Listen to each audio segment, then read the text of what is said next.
500 વર્ષ પછી પણ આ જગ્યાને અમદાવાદની કાળઝાળ ગરમી દઝાડી શકતી નથી. અહીં ઉનાળાની ભર બપોરે તમને વગર એસીએ ટાઢકનો અહેસાસ થશે. જી હા, હું વાત કરી રહ્યો છું કળા અને સ્થાપત્યની અનોખી મિસાલ એવી અડાલજની વાવની, જેને રાજા વીરસિંહ વાઘેલાએ બાંધવાની શરૂ કરી હતી, પણ મહંમદ બેગડા સાથેની લડાઈમાં તે મૃત્યુ પામ્યા.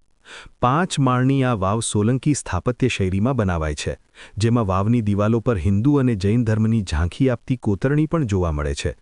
એવું કહેવાય છે કે મહંમદ બેગડો રાણી રૂડાબાઈના રૂપ પર મોહી ગયો હતો અને તેની સાથે લગ્ન કરવાની જીદ કરી, ત્યારે રાણી રૂડાબાઈએ વાવનું બાંધકામ પૂરી કરવાની શરત રાખી અને વાવ બની જતાં જ તેમણે તેમાં ઝંપલાવીને પોતાના જીવનનો અંત આણ્યો. આજે દેશ-વિદેશથી લોકો ખાસ આ વાવની કોતરણી અને અચંબિત પમાડતું બાંધકામ જોવા જરૂર આવે છે. આના નિર્માણમાં તે સમયના અંદાજે 5 લાખ રૂપિયાનો ખર્ચ થયો હતો. શું તમને ખબર છે વાવની નજીક કબરો છે એ કોની છે? કોમેન્ટ કરીને જરૂરથી જણાવજો.